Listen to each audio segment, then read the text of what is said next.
Whoa, buddy. Put that thing back in its holster. We haven't gone anywhere. I don't understand. Check out the MichaelDukesShow.com for information on how to get access to the podcast. Welcome to the party, pal.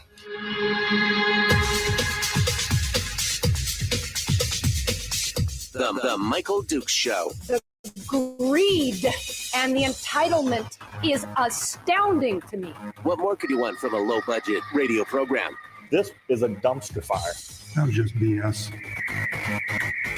It is time to get a new perspective. We know just what you need, and we've got just the cure. Open wide and prepare for a steaming hot cup of freedom. I just don't fathom it. The Michael Dukes Show, streaming live across the world. Yep, live around the world on the internet at michaeldukeshow.com and across the state of Alaska on this, your favorite radio station and or FM translator. Hello, my friends, and good morning. Welcome to the program. It is Tuesday, but it's the first day of the broadcast week for us. Been a heck of a wild ride here the last few days, but we're back in the saddle and we're ready to go. Man, did we choose the day to we're remote working today. I guarantee it. I mean, remote working. The weather is phenomenal. We've got winter storm warnings for the municipality of Anchorage. 6 up to 6 inches overnight and another 3 to 6 inches today. Kenai Peninsula, 3 to 8 inches last night. They're saying snow rates of up to 1 inch per hour for much of the western Kenai as well. Matsu-Boro, accumulation up to 5 inches. Yeah, I could say we've got that here for sure. And then rates of 1 inch per hour expected through about 7 a.m. this morning, mainly in Houston and Big Lake and areas of the West Kinnick Arm, which is me.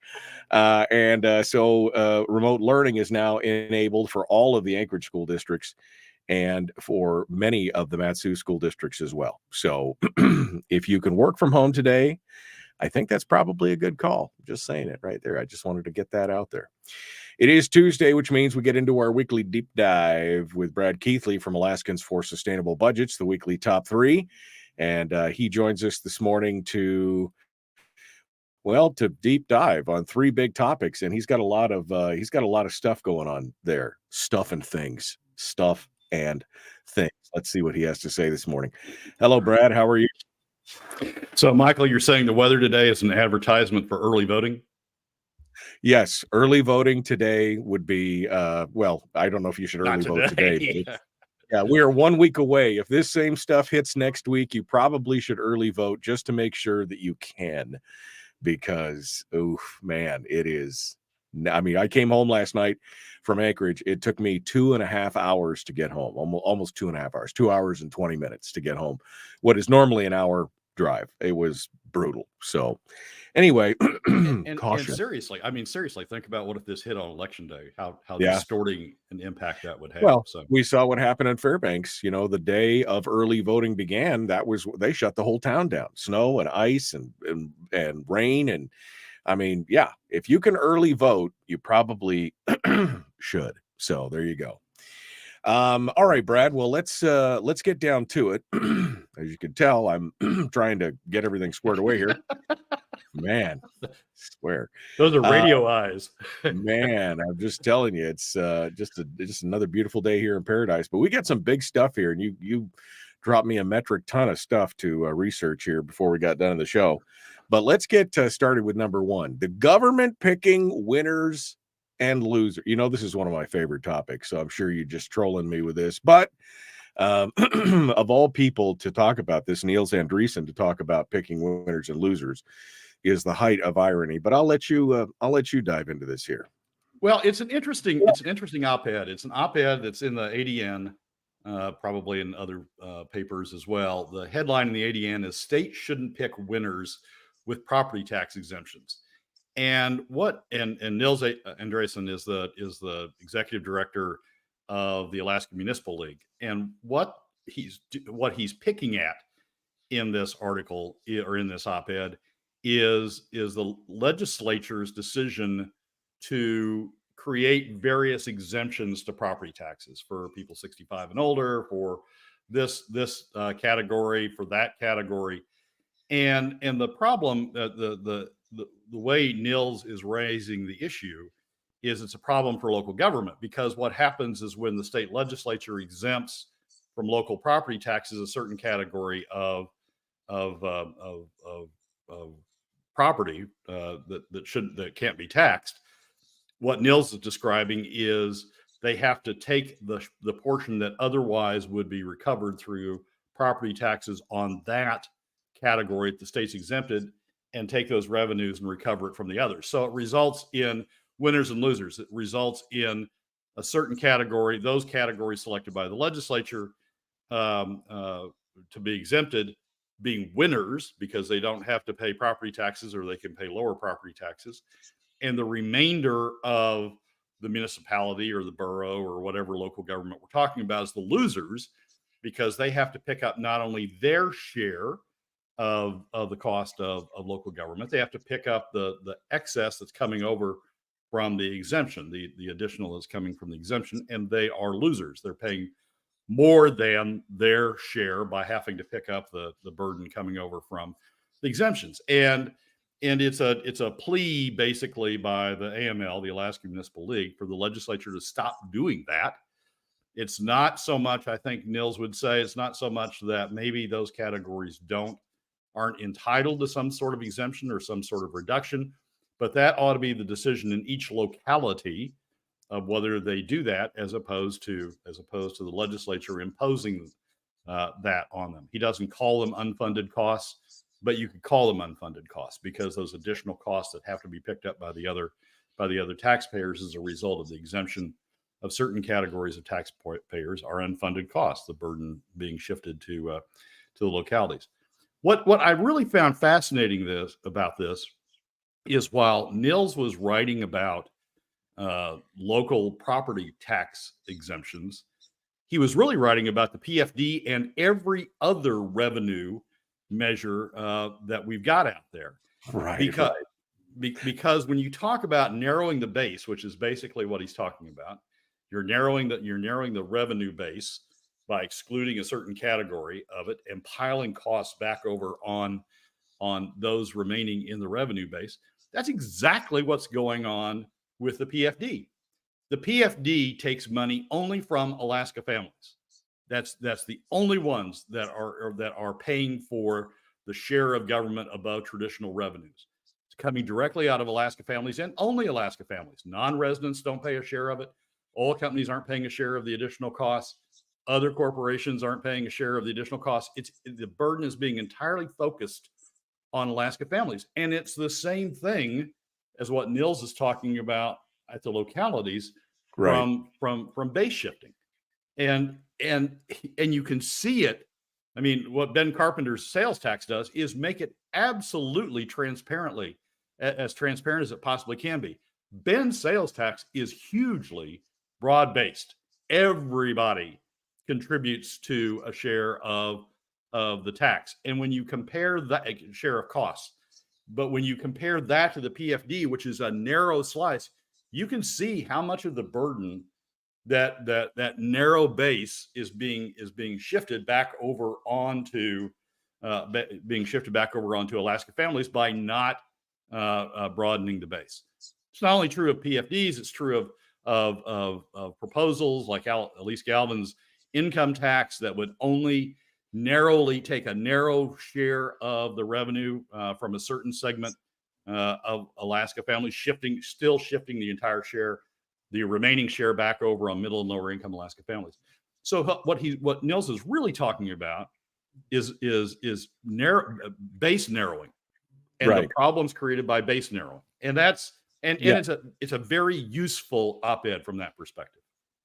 Well, yeah, but it's just the irony that he cannot apply the same model to the PFD. I mean, they've been AML, the Alaska Municipal League, which Andreessen is the head of, has been one of the loudest voices in, oh yeah, take the PFD, do that. Don't worry about it. Everything will be fine. Just take the PFD and pay for all this stuff with the PFD. It's ironic that he can't apply the same model to the PFD taking as he is in all this other stuff.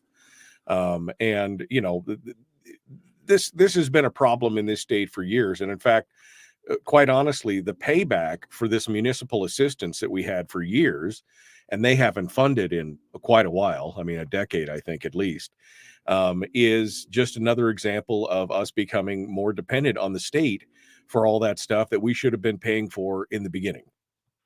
Yeah, I mean, what we've got is we've got a huge amount, frankly, when you look at all the revenues that are being collected, we've got a huge amount of winners and losers in the state.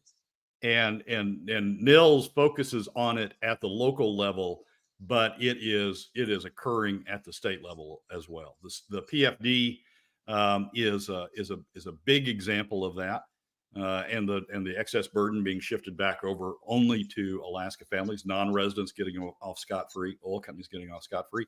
But look at the Hillcorp loophole. I mean, the Hillcorp loophole is doing the same thing. The Hillcorp loophole allows this one company, because of the way its corporation happens to be organized, allows this one company to be excluded from the corporate income tax. And what that's doing is shifting that $100 million that Hillcorp otherwise would pay, shifting it back over on the PFD through PFD cuts. It's not. I mean, sort of set aside how much we're spending and just focus for a second on how we pay for what we're spending. Assume it's less, but focus on how we're paying for it. The state is replete with narrow bases that we're forcing to pay, for a broad-based scope of government. In the second segment, I'm going to get into a discussion. Some people arguing that spending is good for spending on K through 12 is good for Alaska business, but Alaska business isn't paying for any of it because we have it all focused on the narrow base of the PFD. So Nils raises a good point. I don't argue his point, but the point is much, much, much, much, much broader than simply just what's going on at the local level through all the exclusions being created at the state level. Right. Now, as a libertarian, I'm all in favor of any tax exemption that we can get, just because I feel like we should just take that back, and of course there are consequences to that down the road. So it does happen. But again, just the irony here that he could see it on the one hand, but can't, taking the PFD is fine. Everything else, oh baby, don't take my sweet, sweet loot from anybody else. We need that to make your lives better. So it's all good. All right. Well, that's number one. Any final thoughts, Brad, before we move on to number two here? No, the irony of it. This shows my segment's usually all about irony. The irony of it is just huge. I mean, yes, I'm complaining about me getting bounced around as opposed to the other people who are getting bounced around. Yeah, exactly. All right. We're going to continue here. The weekly top three. Brad Keithley is our guest, The Michael Duke Show. Common sense, liberty-based, free-thinking radio. We will return with more here in just a moment.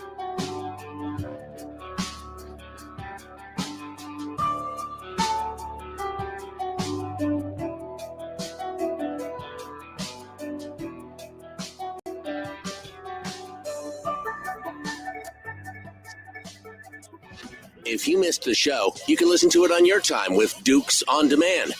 Oh, and it's free. Like America used to be. Streaming live every weekday morning on Facebook Live and MichaelDukesShow.com. Okay, we are in the break right now, ready to go. And we are with Brad Keithley for Alaskans for Sustainable Budgets. Kyle, who loves to stir the pot here. Let's see, what do we got here? Nils is talking about who makes the decision, not the decision. The PFD isn't a local decision. How would you like it if the feds told Alaska how to spend the realized earnings? No, I mean, I think there's no doubt that that's true. He's talking about the decision and who makes it. But again, the irony here is that he's all about the legislature making the decision on the broad base of the PFD, or the narrowing of the base of the PFD, while at the same time poo-pooing their actions on narrowing the base for property taxpayers. That's the irony, I think, there, Brad. Well, his headline says picking winners and losers, and even if it occurs at the local level, and he argues that the local level should make the decision. Even if it occurs at the local level, you're still picking winners and losers. If you create exemptions at the local level, you're still allowing some people to win at the cost of other people not only paying their share, but paying the additional share created by the exemption. So yeah, he's complaining about the legislature doing it, but the complaint really is about revenue shifting by using base narrowing mechanisms. Yeah, so I think we're all on the same page here as far as that goes. All right, you want to give us a I'm sorry, my brain's still fog. I haven't even taken any medicine yet, and I'm just like, wow. So you're back. You did your whole thing, and you're making your swing back, and you're all good now. I am. It was a great time in Cape Breton. Heard tons of music, tons of new artists. I could do a whole segment someday on emerging artists in the Celtic music segment. It was a great time, and I got pictures from. I'm in Illinois. I'm visiting my mother on the way back to Alaska, and I got some pictures from Cape Breton like 3 days after I left. They had their first snowfall, so I got out. I got out just in time. In time. And those roads, you think we have problems with roads in Alaska? Those roads really become, because it's very hilly and very narrow roads. Yeah. They take after Scotland in that regard, and so it driving there becomes a real challenge when it snows. Well, it was a challenge last night. I'll tell you, somebody hit my car, so I got my cars in the shop getting fixed, and so I'm driving this rental, and I swear this rental's got summer tires on it because it was like skating all the way home last night at 40 miles an hour. But yeah, I mean, this is, it's always that first snowfall of the year where everybody's like, oh yeah, we remember how to do this. We think.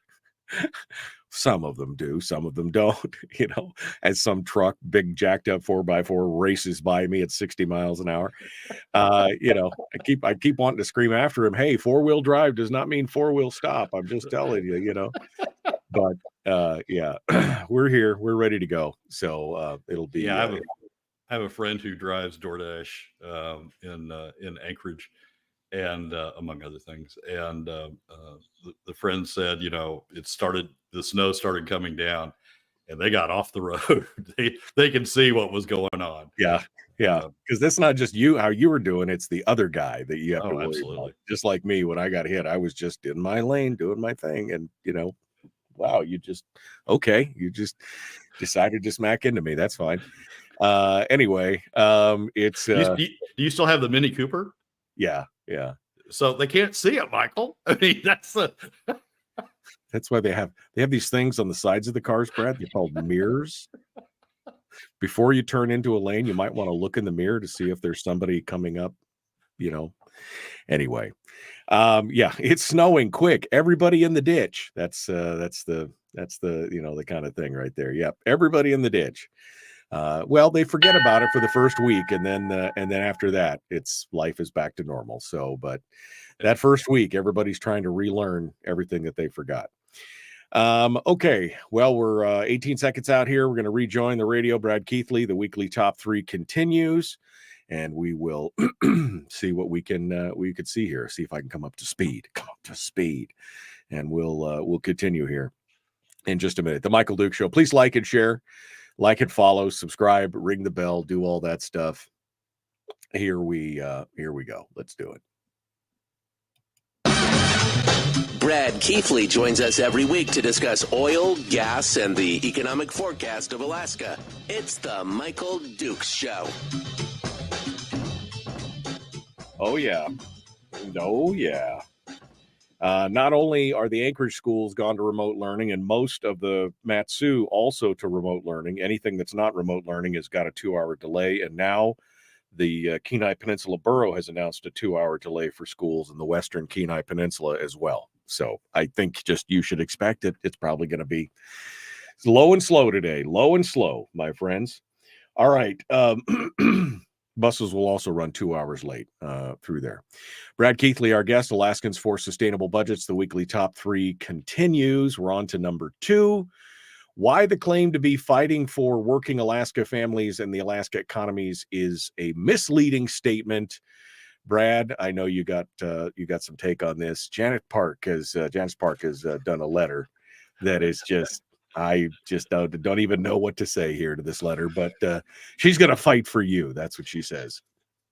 Janice Park is one of those two candidates. Walter Featherly is the other that I just, anytime they write something, it just grates on me because they're just so, I mean, Janice Park and Walter Featherly both want to finance all the government spending they want to do through PFD cuts, but it goes beyond that. I mean, they just keep spinning off into the ditch. But this letter is, the headline of it is from Janice Park, Senate candidate in Anchorage. The headline is "Fighting for Working Alaska Families," and that letter just goes through, how I want to spend. I want to spend on this. I want to spend on that. I want to spend on this. I want to help this segment of Alaska. I want to help Alaska families by spending on this segment, and it just goes on and on and on and on in that regard. Another in that category is a community perspective that Representative Maxine Dibert did for the Fairbanks News Miner, and its title is "Good Schools Are Essential to Growing a Good Economy." Good schools are essential to growing a good economy, and it's, we need to spend on this, we need to spend on that, we need to spend on schools, and that's going to help Alaska families, and it's going to help the Alaska economy. And then the one I came across later, this one is just it really sums up, I think, the problem that we got going on in Alaska. This one is in the Alaska public media. The title is "Alaska Bush Caucus Assesses Its Impact Ahead of the Upcoming Session." And here there's 4 paragraphs that I want to read, highlight. Edgman, this is Bryce Edgman, Representative Bryce Edgman, an independent from Dillingham, delivered a report on last year's legislative session. "Everyone knows the cost of living is escalating," Edgman said. "It's getting really expensive on just about every possible front. We worked on addressing that as a team here, even though we've got Republicans, Democrats, Independents, what have you here. We really worked on expanding the social safety net, if you will." A half dozen other state lawmakers in attendance also joined the Bush caucus on the stage. Edgman highlighted a few of the accomplishments of specific importance to districts he and other Bush caucus members represent, including an expansion of SNAP benefits, state SNAP benefits or food stamp programs, and to a fund that pays for a program to keep electricity rates in rural communities down, known as the power cost equalization. All of these, Janice Parks, Maxine Dibert's, and Edgman's comments are on the spending side, how they're helping Alaska families on the spending side. We're spending money that's good for you. We're spending money that we're fighting for you by, fighting to spend this money. None of them address what's going on the revenue side. And, fiscal policy is 2 pieces that are co-equal. Right. How you spend and how you raise the revenue to fund your spending. And on the revenue side, we are ripping working Alaska families up one side and down the other. When Edgman says, look, we know everyone knows the cost of living is escalating, it's getting really expensive on just about every possible front. Edgman, Dibert, Park, who wants to be a legislator, all have voted for, all have proposed, and all have voted for revenue measures, the other half of the equation, revenue measures that make it absolutely the worst possible environment for working Alaska families and for Alaska businesses. So it's a very one-dimensional view of the world that these guys are talking about. Yes, okay, SNAP benefits, increased K through 12 spending, increased support for childcare services. All, yep, you're fighting for Alaska families. Then you're just taking it out of their pockets. Right. You're having you're using the most regressive revenue measure ever, according to Matt Berman, ICER professor at Matt Berman. You're using the most regressive revenue measure ever to take the money right out of the pockets that you claim to be helping. Right. And you're not even doing it proportionately. I mean, we've been through it over and over and over. PFD cuts hit middle and lower income Alaska families much harder than they hit the top 20%. They don't hit non-residents at all, and they don't hit oil companies. So what you're doing is you're giving on the one hand and claiming that you're fighting to give more on the one hand, and you're taking it back. Right. On the other hand, you're undermining the very people you claim to be helping by taking it back on the other hand. There's a theme that goes through all of these opinion pieces, Janice Park and Dibbert, and this piece in the Alaska Public about Edgman and the crew. And the theme is one, we know better than you how you should live your life and how you should spend your money. And what they really are talking about there is creating and in reinforcing what's already tough in Alaska, which is the dependency state. You know, if you know that Alaska, that everything is, the cost of living is escalating, everything's getting more expensive, so we're creating a social safety net to pay you. Wait, why don't you just give us the money that's ours to begin with and see what we can do with it on our own? We don't need you to do that. Give us our money and let us do what we need to do with our money. But they've got that nobility thing where they just know how the peasants should live. And we're going to create all these social safety net programs and create a literal cradle to grave society here in the state of Alaska, where we're all just dependent on the state to live here. Yeah, it's I may get in trouble for this one, but it's very paternalistic. I mean, let's focus on Bryce for a moment. At the very same AFN conference where we're complaining about the federal government and how the federal government was paternalistic and the schools program and all of the bad things the federal government did over the centuries, all of which I agree with. At the same ADN conference where we're AFN conference where we're focused on that and the bad things that comes out of paternalism, Bryce makes this comment that is extremely paternalistic. We know, the state knows what you need, and we're going to provide it to you, and we are good guys because it's the same thing that those who push those paternalistic policies at the federal government level were doing at the time. They said, we know better than you how you need to live. We know better than you what you need. We know better than you how to integrate you into society and culture. And so we're gonna do this to you to make you live in this certain way. Bryce is doing exactly the same thing at the state level. We know better than you what to do with your money. And so we're going to take your money, we're going to divert PFDs, we're going to tax the PFDs, take the money into state coffers, and we're going to sprinkle it back out among you in a way that we think is a benefit to you, as opposed to self-determination, as opposed to letting the recipients determine for themselves, at least in part, determine for themselves what they need and how they can get it by giving them their share of the state's wealth that's provided by state statute. It's a very paternalistic system that we've created in this state. And since the theme of these shows, my segments are always irony, it's the ultimate irony in the same AFN conferences talking about the errors and the problems with paternalism to be paternalistic when they talk about how the state's treating the members. Well, no, that's the thing. They want to treat it like it's your father, it's your parent. The government is your parent, and they're here to take care of you, and they're here to to straighten you out when you're wrong and everything else. A couple of things on the Janice Park letter that got me was especially the talk about childcare, when she says, every parent deserves the opportunity to pursue their career without sacrificing their children's well-being, and every child deserves an environment that supports their growth and development. This is a plea for you basically to turn your kids over to some kind of state-funded program so you can do what you want.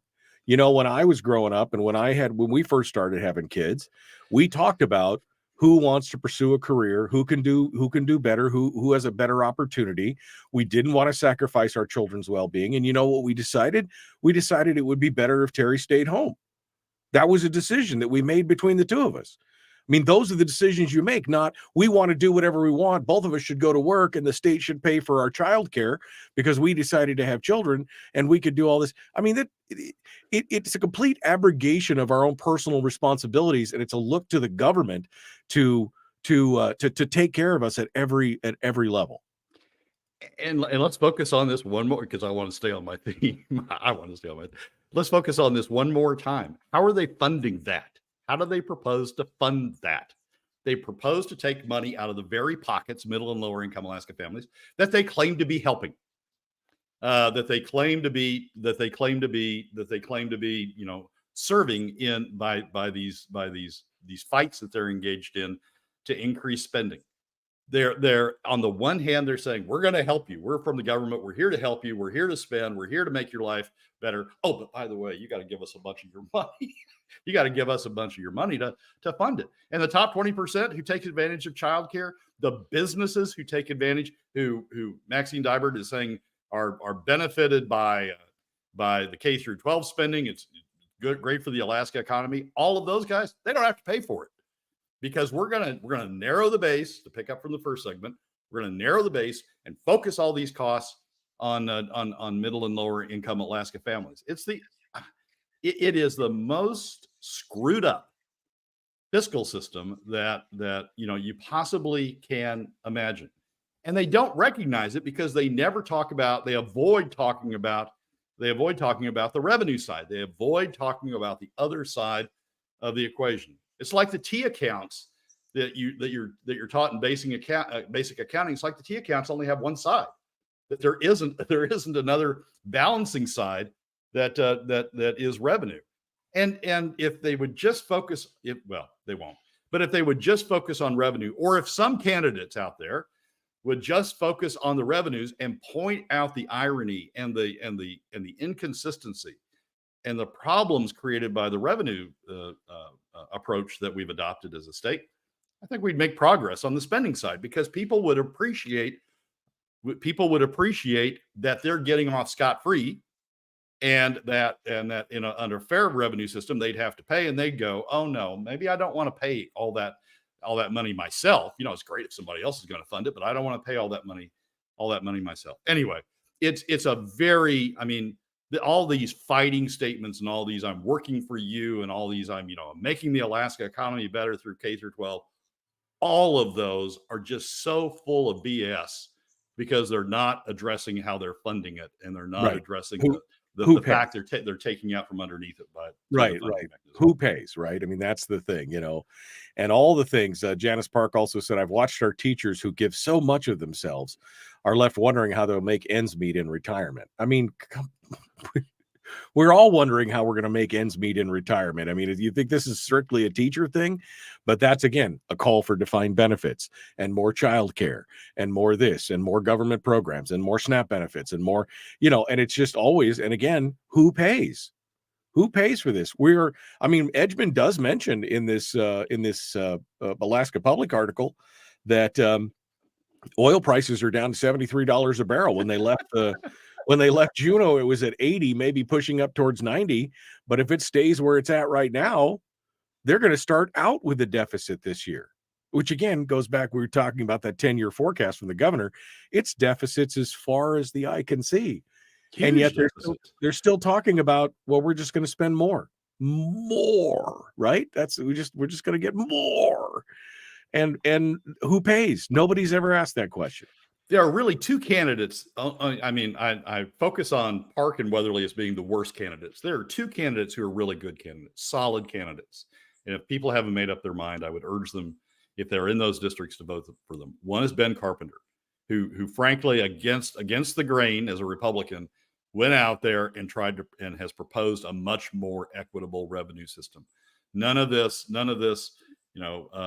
base shifting that Nils talks about, just a very flat, across the board, equitable revenue system that takes less from Alaska. It actually takes less from like 95% of Alaska families, the sales tax, Ben's sales tax does, than PFD cuts. It's more beneficial for 95% of Alaska families than PFD cuts. He's one, and Agnes Moran, in the first district down in Ketchikan, is the second, who has talked about the same sort of need to address fiscal policy. Everybody else, in all honesty, is just whistling in the wind.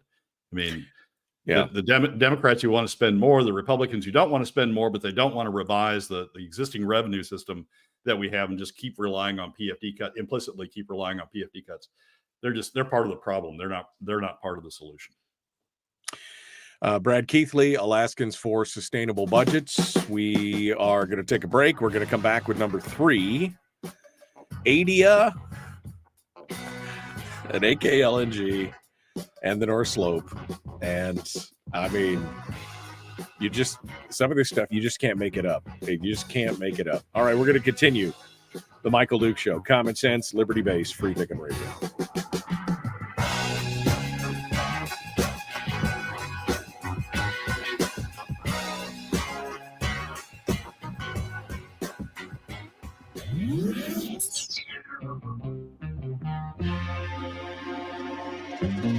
Listened to by more staffers in Juneau than any other show because their bosses told them to.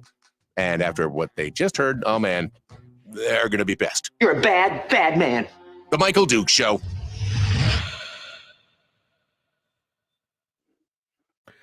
Okay, Brad Keithley, our guest. Frank says, what? Who pays? I thought it was free. I mean, that's the thing. I mean, it's just this whole idea of, I mean, I think a lot of these people would just be happy if they created this dependency state where, you know, we all lived here at the largesse of the government. And you know, of course, the only people that could afford to live here were the ones who were either working for the government, contracted with the government, or living on the largesse of the government. Everybody else is going to have to leave because they can't afford to live here anymore. Yeah, it was Bryce's thing. I mean, everyone knows that the cost of living is escalating. It's really getting expensive out there on just every possible front. Okay, so there's two pieces. There's two parts to that. One is the costs are going up. Okay, yeah, we got to deal with that. Second is the revenue you have in your pocket as an individual to pay for the increased costs. And while Bryce is, you know, trying to spend more government money to make your costs less, he's doing it. Let's be clear. He's doing it at the expense of taking money out of your pocket to finance it, out of the pocket of working Alaska families to finance it. You're not gaining. What's happening is as Michael said, you're becoming more and more and more dependent on the state. You're not gaining as an individual. You're falling behind as an individual and as a family. So it's just the inconsistency, the irony, the hypocrisy, whatever word I use at any given segment is just breathtaking here. Yeah. Well, and this is what we've been talking about on this program for 25 years, that we don't have a spending problem. We don't have a revenue problem. We have a spending problem, but it has gone on so long that now we have both a spending and a revenue problem, right? I mean, that's the thing, that they would always frame it as, oh, well, we don't have a spending problem. We just need more revenue. Well, if I said that to my banker, he would say, oh, no more credit cards for you. I don't have a spending problem. I've just got a revenue problem. What do I do? Well, you stop spending. But I mean, again, it's for the good, Brad. Why do you hate children? Their spending problem is creating the revenue problem. I mean, not just in the broad sense of we're spending more than we have, but it by how they're funding the spending, they're creating an additional problem.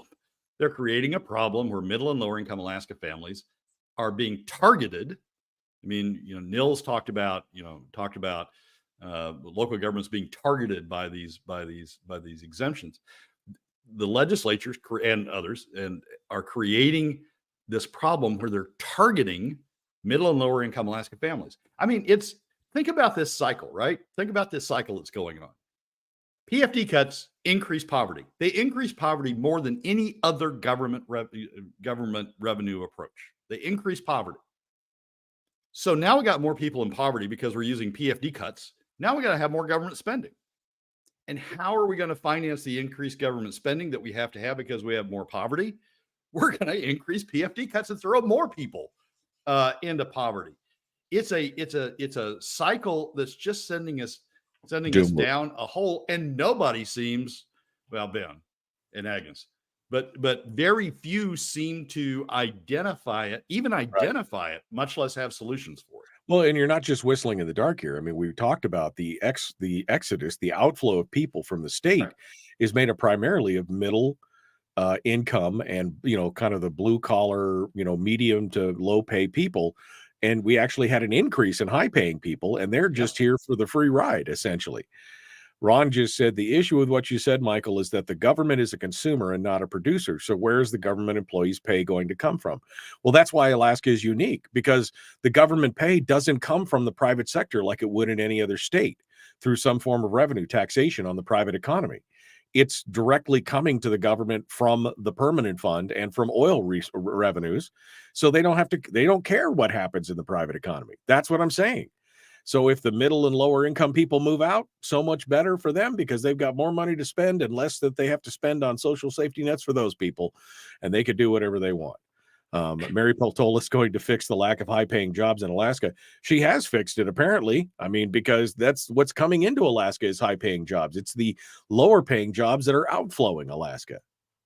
Yeah, it's I mean, this waffles, or this bounces through so many different things. I mean, you're absolutely right about the outflow, the outmigration being in the working class, the middle and lower income classes, the outmigration being in working Alaska families, those age 65 and below that are in the middle and lower income brackets. That's where we're losing people, and yet, we're addressing it by making the problem worse, by saying we need to spend more in government, by taking more out of the pockets of the very people that are leaving. It makes total sense to me. Donna says perhaps it's by design. I mean, that's the thing. Maybe it's a feature, not a bug. You know what I mean? All right, let's continue on. The final of the weekly top 3, Brad Keithley, Alaskans for Sustainable Budgets. Please like, share, subscribe, ring the bell, do all that stuff. Let's get to it. Here we go.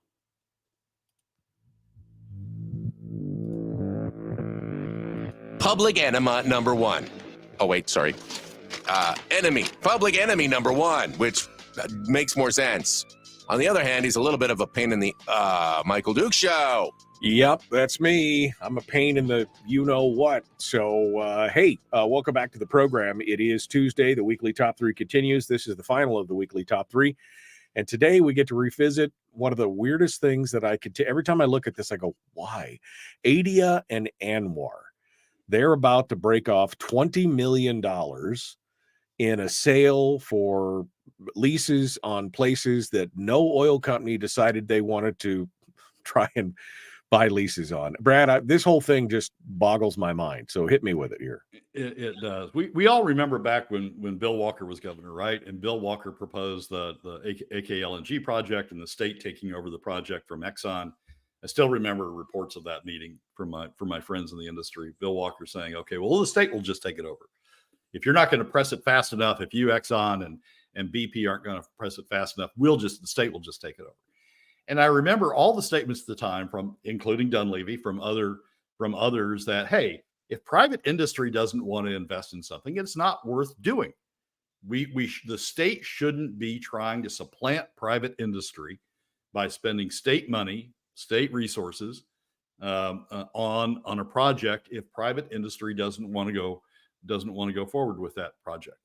And now, in a Republican administration with Dunleavy as governor, we're doing exactly that. In the first round of the ANWR leases, AIDEA, the Alaska Industrial Development and Export Authority, a state agency, was one of the bidders in the ANWR lease round. There were a couple of oil companies, small oil companies. None of the majors thought it was worthwhile to go in and make the investment in bidding on the leases. None of the major oil companies did that. A couple of small oil companies did, and AIDEA did. As it went on, the 2 oil companies dropped out, took back their bids, and took back the money they had put down for the bids, and left AIDEA, a state agency, as the only bid leaseholder in off the ANWR bid. The Biden administration unwound the lease sale, and AIDEA got its money back, although it's litigating that it should still be able to do that. Now we're coming up on the second round of the legislation that Lisa inserted in the 2017 tax bill, requiring 2 rounds of leases in ANWR. We're coming up on the second round by the end of the year, and AIDEA has appropriated $20 million out of its budget which is funded by the state. Let's be clear about that. AIDA gets its money from the state. Has appropriated $20 million toward bidding again in ANWR. No indication that there's any private bidders any longer who are interested in bidding in ANWR, even if Trump is elected, and even if he says we're going to open ANWR.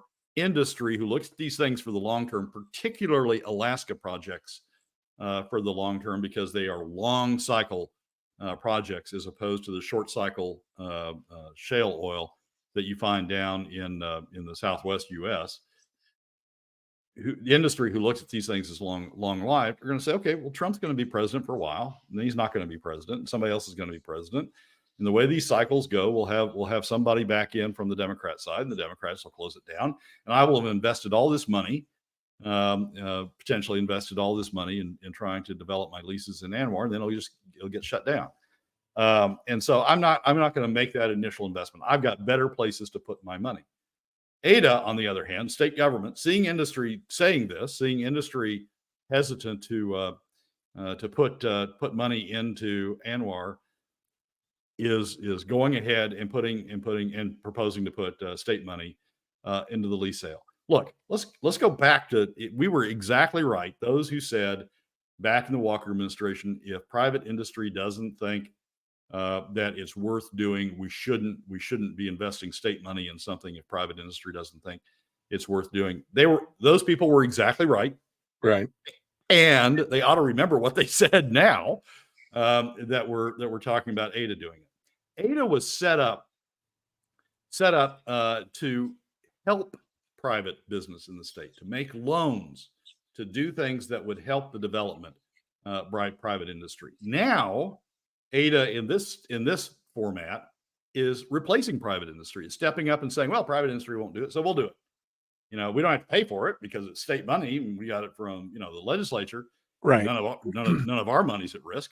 So we'll step up and do it. And it's just, that we have a very short-term memory going on here between what happened during the Walker administration and what's happening now. Well, what's the end game? What's the end game here? They buy the leases and they hold them, and do they try to sell them? I mean, if nobody was interested in bidding on the leases to begin with, do they try and make them attractive and sell them at a loss? Do they, what's the end game here? We're going to spend $20 million on leases that nobody else wants to buy. What are we going to do with them? There isn't an end game. I mean, no, you can't sell them at enough of a loss to make them attractive. The problem industry has with ANWR is if they invest $1, that dollar is going to be lost when our election politics go through the next cycle and we have another Democrat administration in there. That dollar is going to be lost. So they don't want to put that dollar there when they can put that dollar down in shale oil, or they can put that dollar someplace else in the world and have that dollar actually return money. There's no way the state can make it attractive unless the state says, look, not only will we give you the leases, not only will we take a loss by paying for the leases and then giving them to you, but we'll also subsidize you by making the investment for you too. And that way your money's not at risk. It's our money at risk. And if there's ever any return, you get that. But in the meantime, it's only our money at risk. And there's no loss you can take other than just completely underwriting the whole thing. And geez, I hope to hell we wouldn't be in that position. I mean, completely. That is exactly what Walker proposed to do with the LNG project. And now we'd have Republicans proposing to do that with the upstream. There's one other thing I want to mention in that regard before we run out of time. Sure. And it relates to this in a way, and it also helps drive industry's perception about the slope. Santos recently made an announcement that was given great fanfare in Alaska about being 60% or 63% or there was a 6 in front of it, some percent complete with the Pica project, and how great that was and how much progress they were making, all of which is true.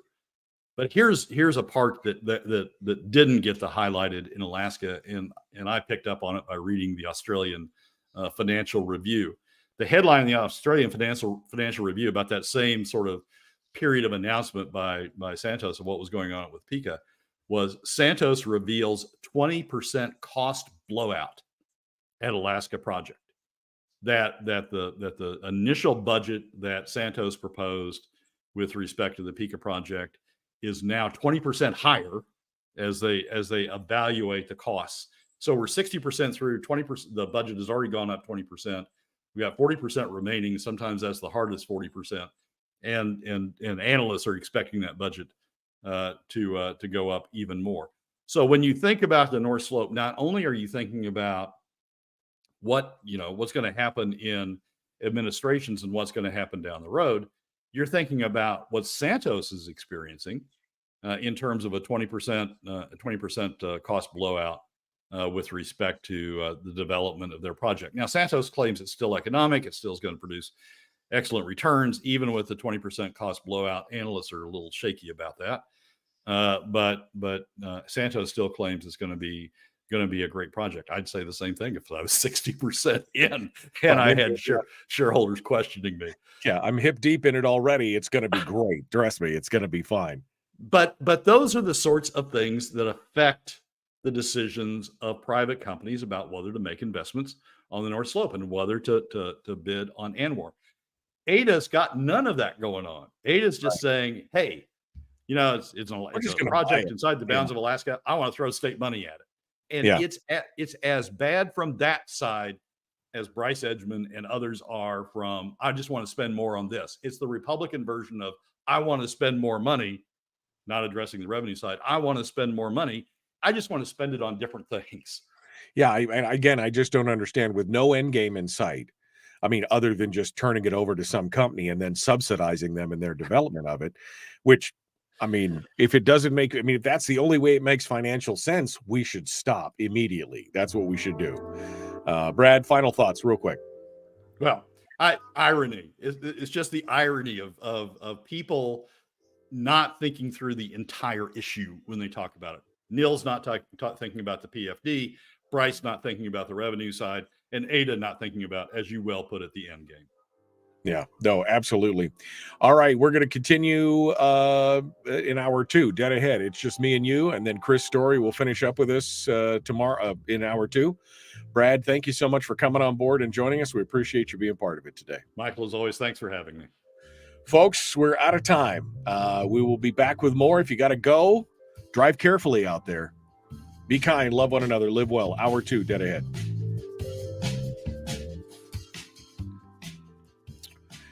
Yeah, I mean, when they first did this and they first made that first bid, I was like, why? Why are you, first of all, why are you bidding against private industry? Because again, 2 small players were already bidding on it. Why would you go in there and try and compete against them? You're not an oil company. You're not, I mean, why would you do? And then when they dropped out and they're like, oh, great, we're going to get it all. And I'm like, what are you going to do with it? What's the plan? There is no plan. It's like there's a bunch of people getting paid hundreds of thousands of dollars a year to sit around and plan how to spend your money on stuff that they're not going to do anything with. Right? I mean, the AIDEA guy, the top guy there makes $300,000 something a year. I mean, what are we doing here, Brad? Well, I mean, the crass view of this is we're trying to score political points. What Dunleavy has wanted to do is put himself in position to have those leases and then complain about the Biden administration closing them down. And so it's sort of a $20 million campaign contribution to himself to be able to put himself in position to complain about those things. I mean, that's fundamentally what's going on here. There's no business purpose being served by these. I mean, the most charitable business view that you can take about what AIDEA is doing is they're trying to convert federal leases into state leases, federal lands, federal oil and gas mineral estate into state oil and gas mineral estate by the state essentially buying it, right? Buying the rights to it from the federal government. That's the most charitable view. But then the question is, as you well put it, what the hell are you going to do with it? All right. So we've converted it into state lands, but nobody wants to develop it because there's still federal approvals that have to be achieved in order to develop those now state lands. And nobody has faith that the federal government is going to be consistent enough over the decades that you have to recover your money, that the federal government is going to be consistent enough to result in being able to achieve the returns that you want to achieve. So you've turned undevelopable federal lands into undevelopable state lands. That's what you've done. And so it's just, there is no business plan to this, Michael. And it's for the very same reason that we complained about the Walker pipeline plan. There is no business plan. There is no end game that justifies the investment of the funds. $20 million, in the big scheme of things, it's Okay. it's just $20 million, not billions at least, or it's not Right. trillions. Well, at but I least. mean, it may be chump change to you, but 20 million could change my life, right? I mean, let's talk about it. 20 million here, 20 million there. Pretty soon you're talking about real money. Yeah, and it's and the purpose of it, I mean, if it was 20 million, even if it was 20 million in the stock market if it was in the hands of the permanent fund, and the permanent fund said, we've spotted this stock that has a 1 in 30 chance of paying off, but if it pays off huge, we're going to invest $20 million in that. Maybe that would be understandable, but it's the permanent fund and investment analysts and people who understand that sort of thing making a judgment about, a risk averaged or a risky, investment. They think the potential is worth the risk. AIDA has no risk profile on this. I mean, AIDA's just $20 million out the door. We get bragging rights to be able to complain about the federal government's failure with respect to ANWR. Dunleavy gets to go on Fox or gets to go on Bloomberg or gets to go on whatever the heck he goes on and complain about the federal government shutting down Alaska development because Alaska bought these leases. That's it. I mean, that's what we're getting out of the $20 million. We're getting talking points for Dunleavy's campaign to be Interior Secretary or whatever the heck he wants to be in the Trump administration. That's what we're getting for the $20 million. And we just if AIDA wants to make a risk-weighted investment of $20 million, a high-risk investment of $20 million, give the money to the permanent fund.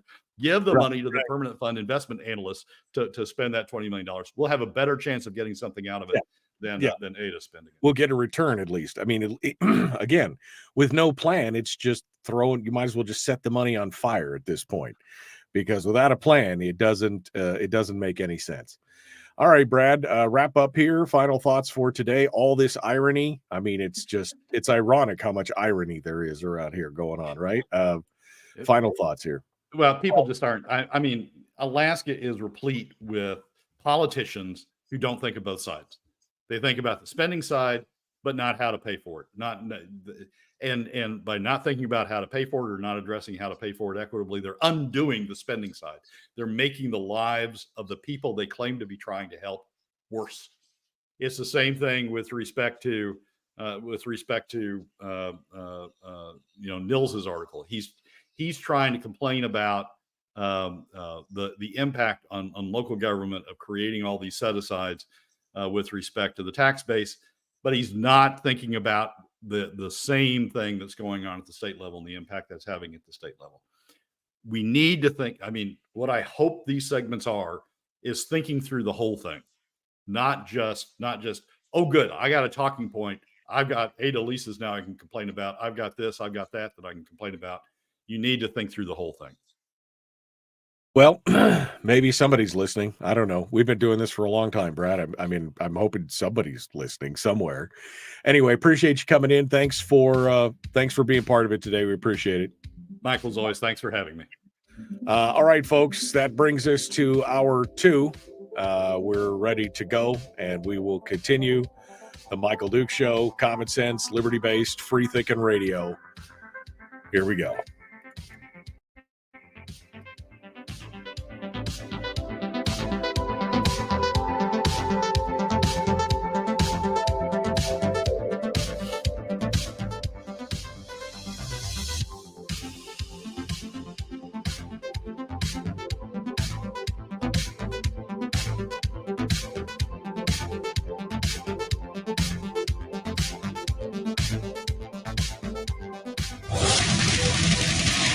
Whoa, buddy. Put that thing back in its holster. We haven't gone anywhere. I don't understand. Check out the MichaelDukesShow.com for information on how to get access to the podcast. Welcome to the party, pal.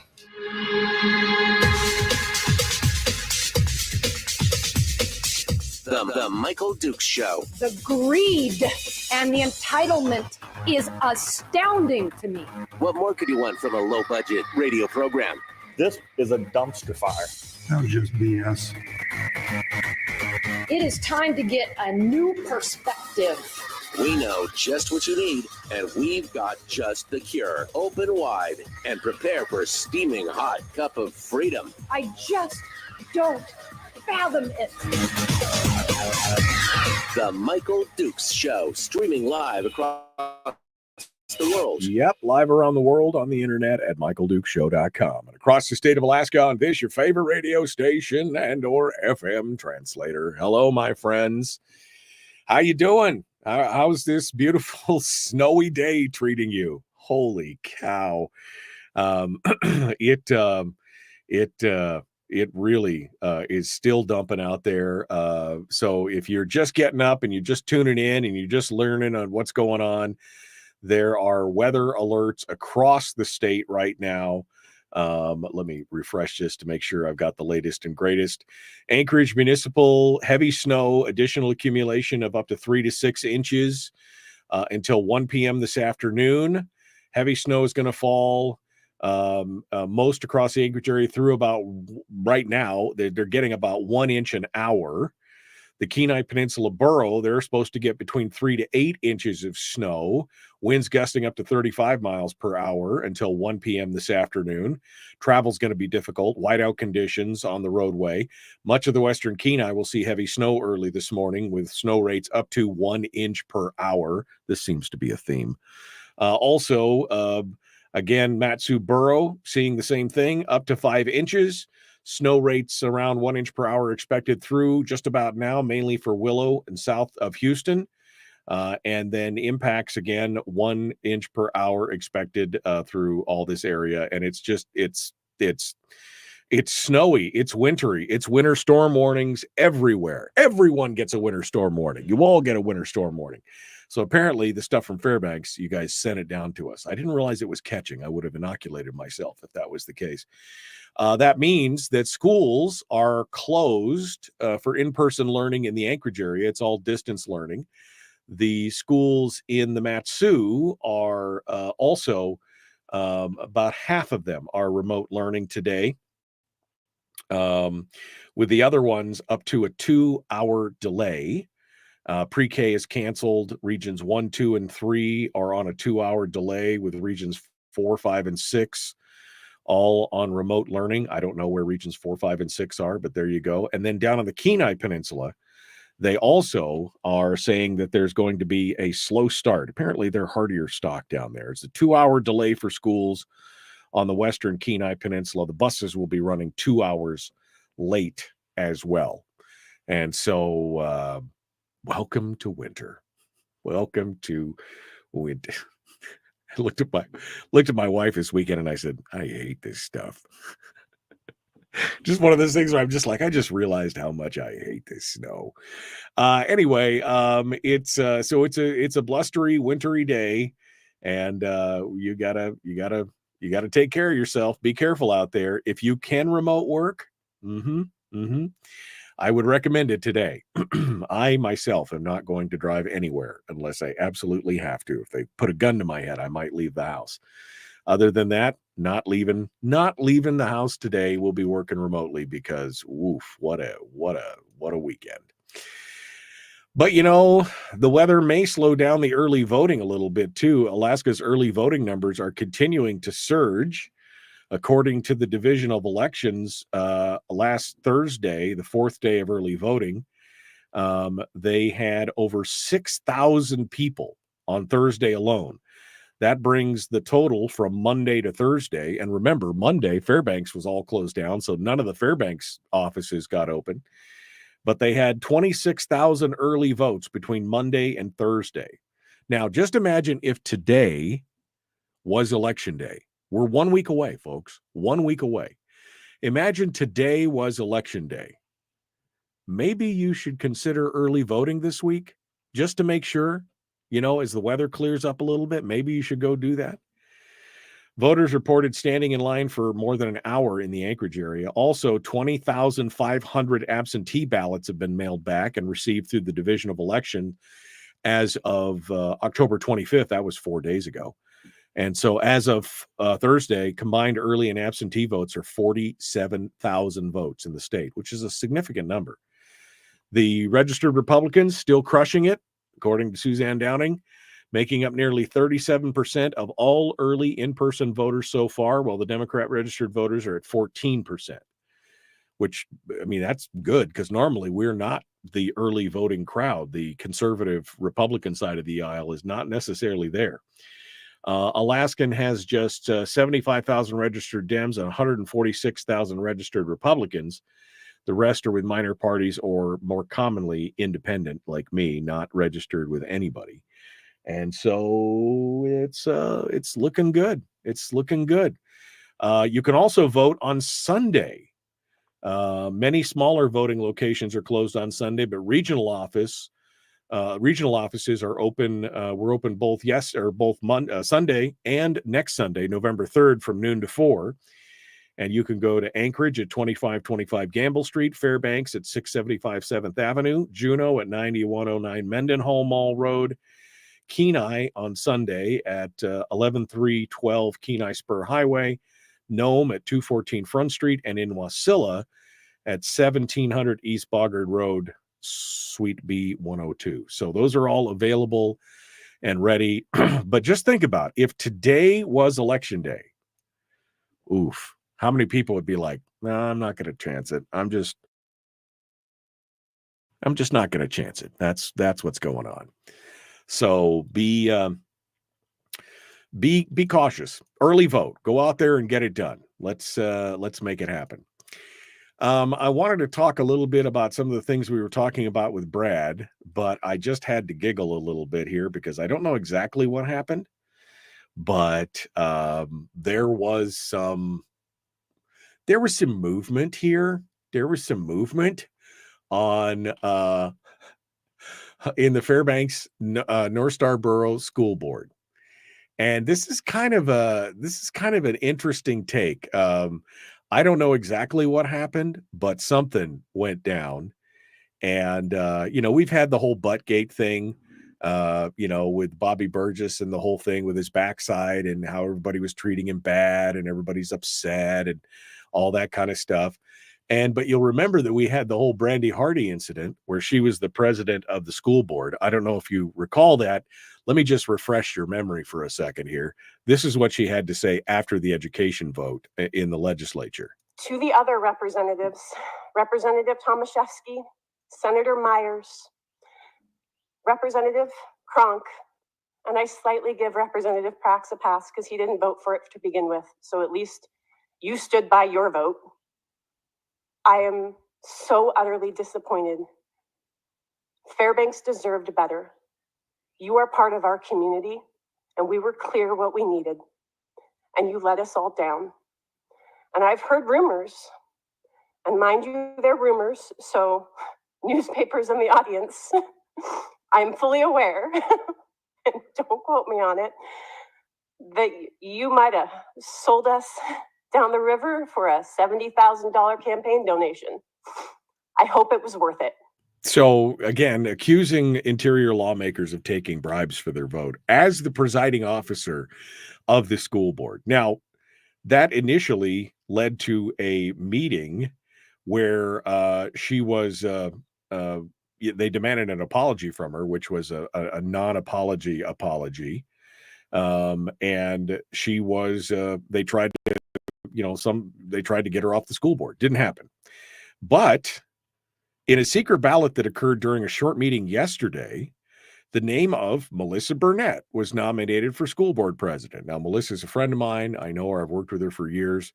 And she's been on the school board for quite a while. She is she's just a passionate mom and an advocate for schools.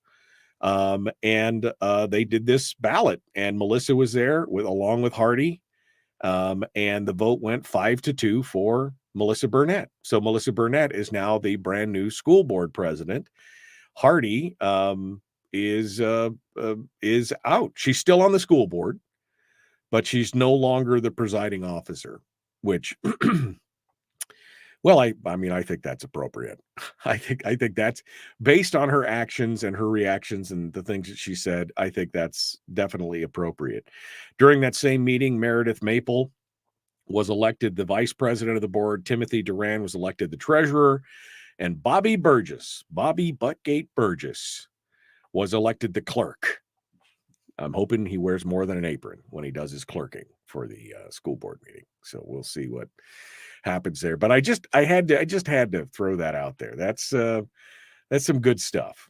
I mean, I don't know exactly how it all came about. I don't know exactly. It was a short meeting yesterday. They actually streamed it to YouTube. I have not watched the whole meeting, but they did. It was a special meeting that they called. And so I don't know what's going on. I'm interested to find out. Let's put it that way. I'm interested to find out exactly what's going on with that as well. What else we got here? We did the snow. We did this. We did that. We talked about this. I still want to talk about this $20 million for AIDEA. AIDA. I get corrected in the chat room. It's not AIDEA. It's AIDA. Okay. AIDEA. AIDEA. Whatever. AIDA. Potato. I eat potatoes. Don't you eat potatoes? Anyway, we all know what we're talking about here when they're spending this $20 million of the people's money for no apparent gain. And I'm trying to figure out exactly what is going on. And I mean, I'm kind of, led along that same path that Brad was talking about, how this has all become basically political. This is all about the politics of this, because they want to take it and buy these leases, and then they want to blame the Biden or the Harris administration for not allowing them to do what they need to do. It's a $20 million middle finger to the federal government, apparently, and a talking point that they can then use in, ongoing campaigns, which makes no sense. Again, like Brad said, give the $20 million to the permanent fund. At least they'll give a return on it, right? There'll be some kind of return on that money. But we can talk about that and a couple other things as well as we continue the Michael Duke Show, common sense, liberty-based, free-thinking radio. We will be back with more in just a moment. Don't forget, Chris Story's coming up in the end of the hour.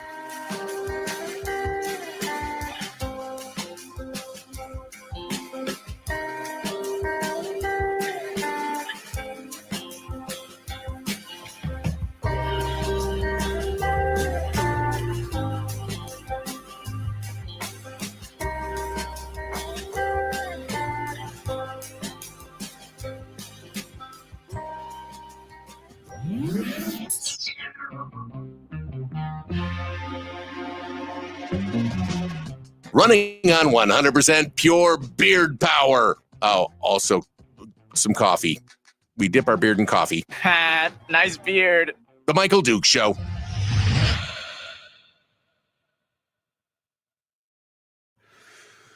Okay. Apparently I closed a window that I wasn't supposed to close. And now I'm trying to figure out where that window is. Come on. Come back to me, baby. Come back. Baby, come back. Yeah.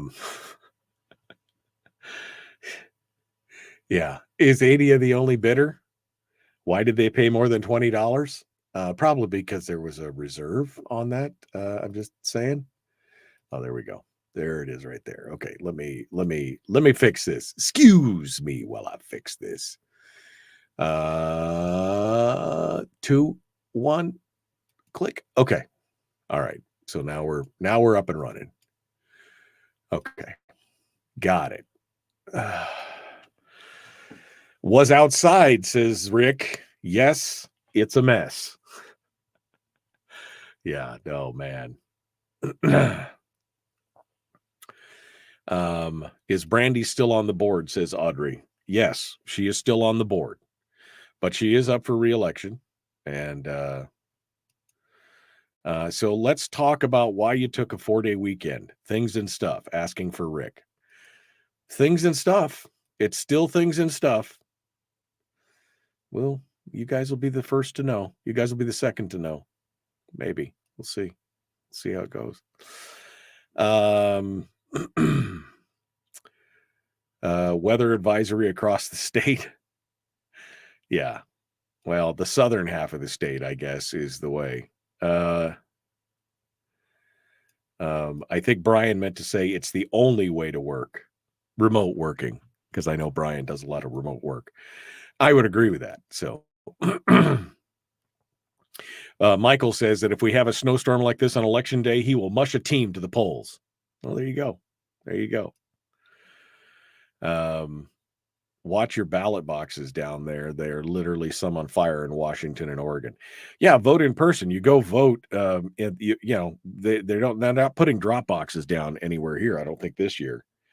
But yeah, I would definitely be voting. I mean, I'm going to the state office to vote. I'll vote in person there. Frank says, remember when we only had one day to vote? Most did not care about the weather. Ah, the good old days. Yeah, I remember when we didn't have, television or the internet or radio. Remember those days? Ah, the good old days. Things change, man. Things change. Let's see. Tawny says she and her mom voted last Sunday. Estimated wait time between 1 and 3 hours. We made it in and out in an hour and a half. Yeah.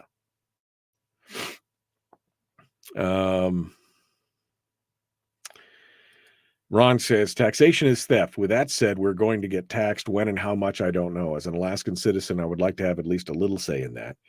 If we leave it to the legislators, who will not be significantly affected, how much will we be taxed? Once a tax is installed, where will it end? I mean, and that's always the problem. That's why people have criticized us for talking about taxes on this show.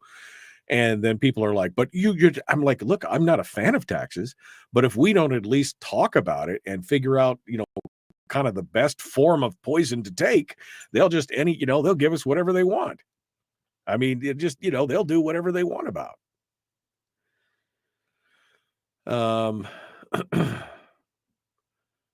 Yeah. Again, if AIDEA was the only bidder, why did they pay more than $20? Yeah. Oh, Brian says that I had an interview to be the new press secretary for Kamala Harris. Wouldn't that be interesting? See me in my full rotundness and the beard up on the stage trying to spin policies for yeah. Oh, man. Can you imagine if the polls were closed due to the weather? Oh, man, that would be oof. All right. How much snow do I have? I have about 4.5, 5 inches outside my house right now. Kamala fears the beard. Everybody should fear the beard. All right. Let's get to it. The Michael Duke Show, common sense, liberty-based, free thinking radio. Like, share, subscribe, ring the bell, do all the YouTube-y stuff. Let's get to it.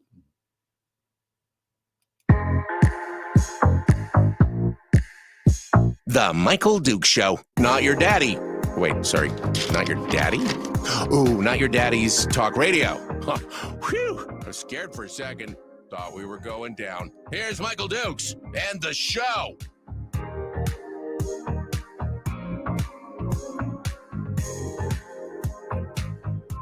Okay. Welcome back to the program. It is the Michael Duke Show. We are continuing our discussion. Ron Gillum just said something that I think is really important. I mean, I guess first and foremost, I should remind folks who might be just joining us now, winter weather advisories for the whole southern half of the state, from the Mat-Su all the way down through Anchorage, down to the western Kenai Peninsula, everywhere else. Snow, more snow, bad weather conditions. Schools are closed. delayed start down on the Kenai for 2 hours, all that kind of stuff. So I just wanted to let you know that was all going on down there. But Ron, and the other thing is tomorrow, thank you. I have a bit of a cold apparently. So my brain is not quite firing on all cylinders yet. I apologize. Ron says taxation is theft. With that said, we're going to get taxed. When and how much, I don't know. As an Alaskan citizen, I would like to have at least a little say in that. If we leave it to the legislators who will not be significantly affected, how much will we be taxed? Once a tax is installed, where will it end? And that's really a good question. And that's why we have talked about various forms of taxes on this show for the last 15 years, 10, 15 years, because I can see it's coming. Right? We could see it's coming. We've got the 10-year forecast with deep deficits coming over the next 10 years. And the only way to make that up is either one, by cutting the spending, which there is no political will to do, or two, by creating new revenue or, finding new revenue. Now, right now, they have one big bucket of money that they keep drawing out of for all that excess revenue, and that is the permanent fund. But that eventually is going to go away. And if we don't get ahead of the power curve, if we don't get ahead of the conversation about taxation, then we'll just be stuck with whatever tax that they put on us. Whether it's Elise Galvin's, income tax on a very narrow band, or whether it's a flat tax, or whether it's the 2% tax in the fiscal policy working group plan that Ben has talked about with all the other components. We've got to be talking about these things so that there is a conversation and we just don't get surprise, right? I mean, that's how it works sometimes in the legislature. We just get surprised.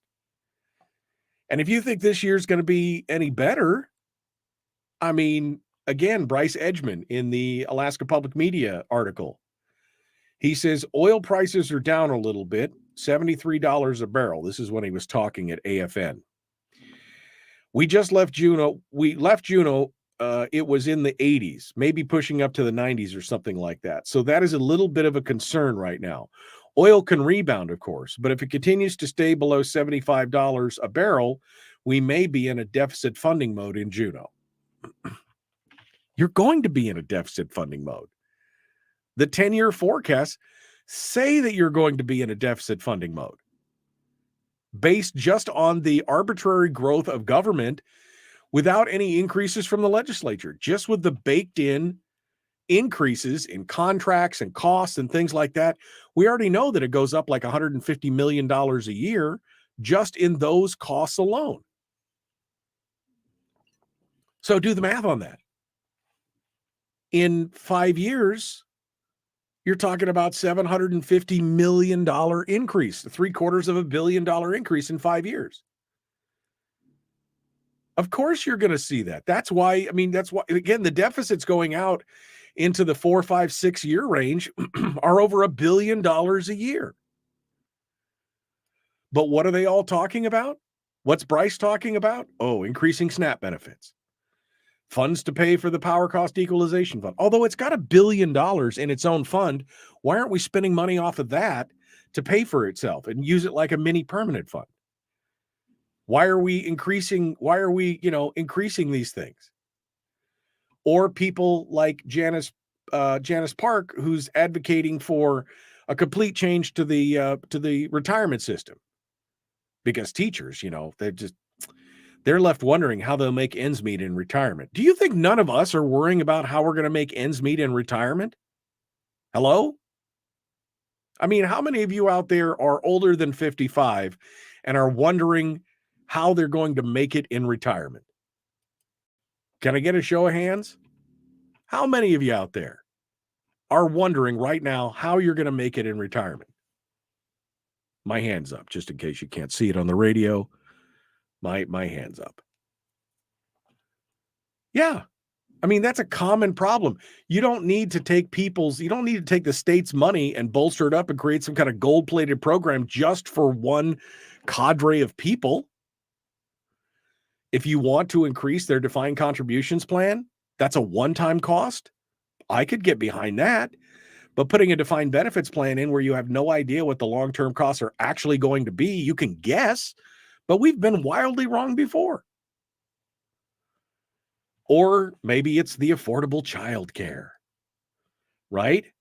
Every parent deserves the opportunity to pursue their career without sacrificing their children's well-being. Every child deserves an environment that supports their growth and development. Is it just me, or does that really sound kind of Orwellian, right? The government here, the father government is here to take care of your children, to make sure that they have their growth and development. And then you can pursue whatever you want. You wouldn't have sacrificed your children. We'll take care of them for you. Like I said, when Terry and I first had children, we had a discussion. Who can make more money? Who has the better career opportunities? Who has the thing? What do we want for our family? And we made those choices. We didn't sacrifice our children's well-being. Our children were everything to us. They were the paramount. Right? How do we build around this? We want our kids to be healthy, wealthy, and wise. How do we do that? Well, we decided that one of us should stay home, and I had the better prospects for what was going on, and so I went out and worked, and she stayed home, and it worked out pretty good for us. But that's what life is. Life is personal sacrifice for your children, right? They want to pursue their career. Okay. But again, now they're talking about putting more state dollars into another program. Again, never talking about how they're going to pay for it. How are you going to pay for the defined benefits program, which the Reason Foundation said could cost upwards of $10 billion over 14 years? I think that was the number. Maybe Donna can correct me if I'm wrong, but I think it was $10 billion over 14 years. Where does that money come from? Who pays? Who's going to pay for that? You got the child care thing. Oh, who pays for that? Well, we're going to give them credits. We're going to give them credits on their taxes. Well, that taxes would have been revenue that would have been spent on something else. And so now you've got to make up the revenue that you gave away in taxes. So I know it's not money out, but you've got to, and then again, of course, more educational spend again, who is asking the question about who pays for all of this? Who pays for all of this? How does it get funded? The short answer currently, of course, is it's all about the permanent fund. As long as we got a permanent fund, we're okay. The problem is that is a self-licking ice cream cone, and it's going to be gone in the near future. And where do you go from there? So this $20 billion that AIDEA wants to bid on these oil leases for no other reason other than political bragging rights. Look, I just found $20 million in your budget that you can save, right? Everybody's always like, well, give us specifics. Don't spend $20 million on federal leases that you have no plan for. Okay, great. You bought the leases. What do you do now? Do you give them away? Is anybody going to want to invest any money in those areas? I mean, what Brad was talking about with the cyclic nature of national politics on a federal reserve, and you got to have all these federal approvals for all that stuff. Yeah, that's a problem.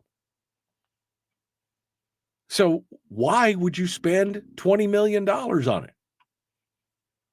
It makes no sense. There needs to be some oversight there. Somebody in the legislature needs to grab AIDA by the short and curlies and say, whoa, what are you doing with this? What's your game plan? You're going to buy these leases, and then what's going to happen? But see, this is the problem with everything that we talked about this morning with Brad, is that nobody is asking the question about how are we going to pay for all this? And they all act like it's just going to be fine, just fine, which is a problem that we have at the national level as well, right? I mean, we don't talk a lot about national stuff, but it's exactly the same problem. we're too big to fail. Doesn't matter that we're borrowing at a prodigious rate. Doesn't matter that we can't pass a single budget, let alone the 12 separate budgets that we're supposed to pass every year. We just do this continuing resolution and we just keep raising the debt ceiling. We just keep spending more than we take in. It'll last forever. That's what the politicians will tell you. It'll last forever. I'm telling you, there's some math in there that doesn't juke, right? I mean, there's some math in there that you're like, whoa, that doesn't, how is that going to work? But we've got this too big to fail mentality and all these things. And the government should take care of all these different areas that we've got. And, that's what they should be doing. And I got to tell you, it's not going to end well.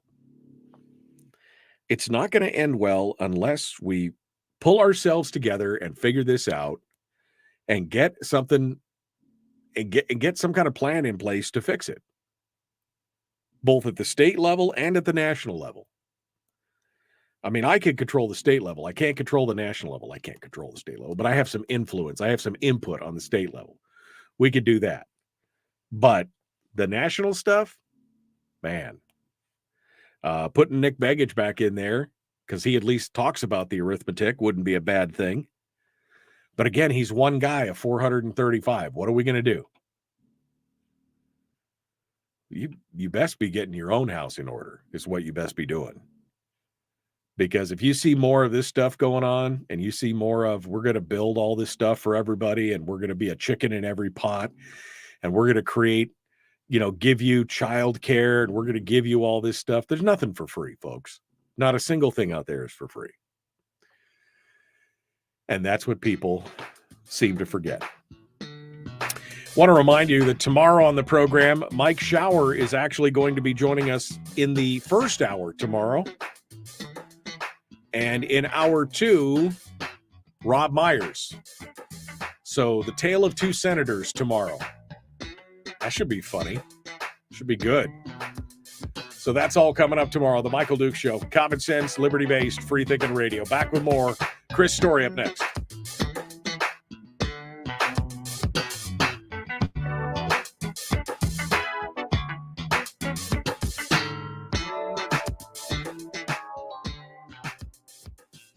If you missed the show, you can listen to it on your time with Dukes on Demand. Oh, and it's free. Like America used to be. Streaming live every weekday morning on Facebook Live and MichaelDukesShow.com.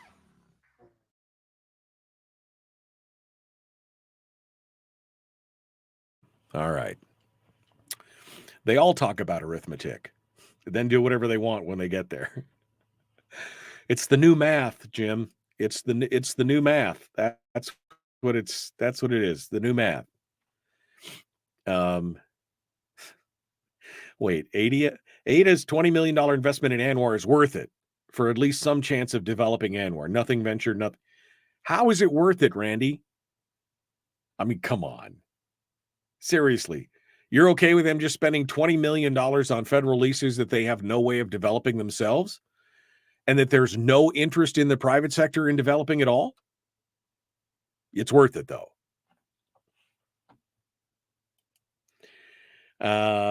All right. Let me see here. I'm going over here. Hands up, hands up, hands up. How many people are saying hands up? Fat Ray says he's not there to 55 yet, but he's still thinking about it. Chris is like, hands up. Bill is like, what is retirement?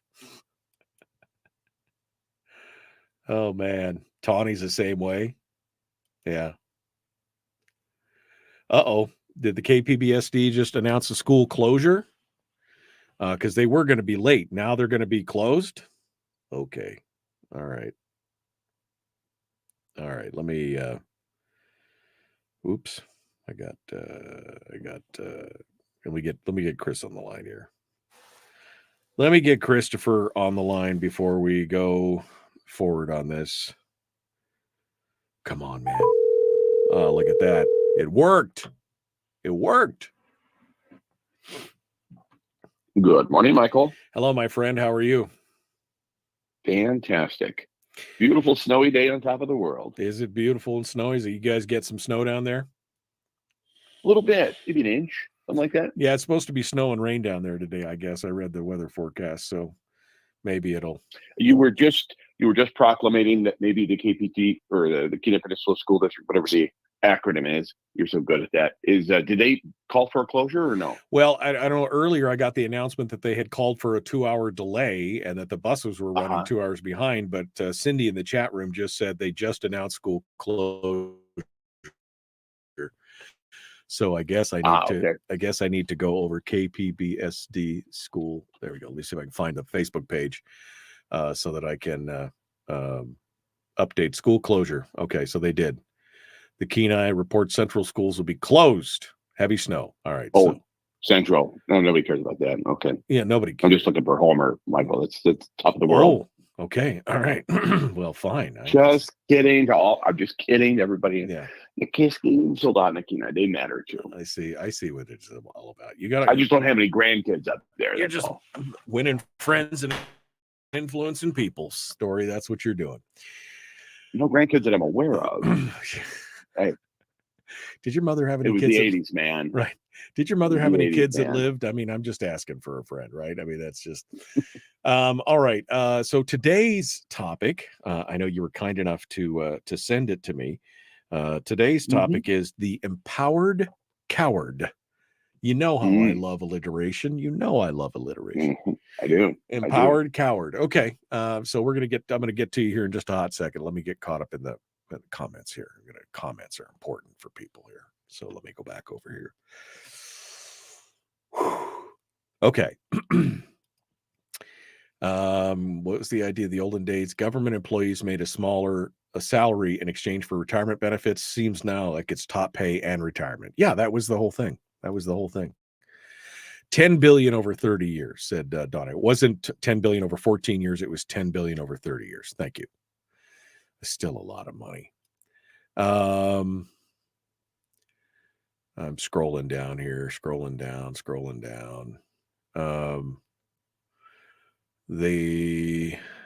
Okay. Bill says he has $1 that says Dozer won't make it to the 6 o'clock club. I'm sure he will.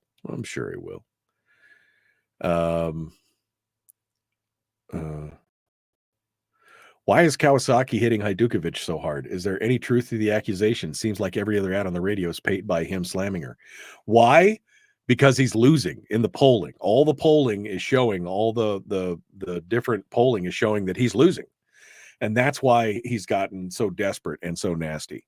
So yeah, that's it is. That's what's going on. Okay. So looks like I'm all caught up. I think Donna says I'll retire when I die. That's kind of my plan at this point, but I plan to never die. So, you know how that is.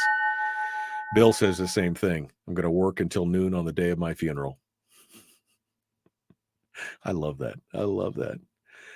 All right. We got to jump back into it. Here we go. The Michael Duke Show. Common sense, liberty-based, free-thinking radio. Please like and share, subscribe, ring the bell. We got Chris Story coming up right now. We're going to get into that and talk about the empowered coward. I'm excited. I'm excited to see what all that's about. Here we go.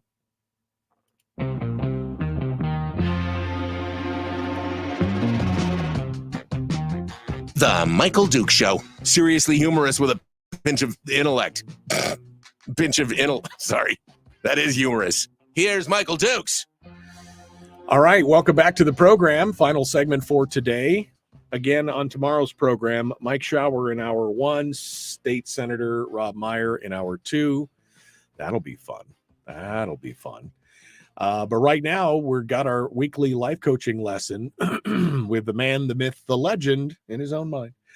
Chris Story from ilovehomeralaska.com. He's here today to talk with us about the empowered coward, which I love that. It just rolls right off the tongue. Chris, what are we talking about here? The empowered coward. Critics whom have never had a statue built in their honor used to criticize Zig Ziglar. He was running across the country in the 70s and 80s, and he was one of the forerunners of modern motivation. And critics would say of Zig Ziglar, Zig, motivation doesn't really last, does it? And he said, no, neither does bathing, but I suggest you do it every day. So this idea that empowerment or motivation can conquer the coward within, I think, is a misnomer. Each of us has a bit of cowardice and can sometimes be empowered. Jim Rohn used to talk about the idiot. If you would motivate an idiot, now you have a motivated idiot. You've got to get past some of these things in your life, but you'll never truly escape the gravitational pull of cowardice. I don't think you can work with it. It's a little bit like a dancing partner. Every now and then, cowardice is going to step on your toes or you on their toes, and you've got to deal with it. So you could do all of the mantras. You can do all of the positive affirmations. You could be Stuart Smiley in the mirror every morning and every night before you go to bed. And still, there's going to be a hurdle that appears in the track of life, and you're going to have to jump over it. And so the question is, do you slow down on the track and start to think and overthink and get into a what if feedback loop? What if I trip? What if I fall? What if it's embarrassing? And that cowardice creeps up inside of everybody. Truly, I don't believe there's anybody, no matter what the accomplishments, that doesn't have that still small voice once in a while creep into the periphery of their vision of what their future is going to look like and say, you can't make it. You can't do it. Sure, they can, but they're educated, they're smarter, they're better looking, they're fitter, whatever it is that you're listening to in that soundtrack of your mind.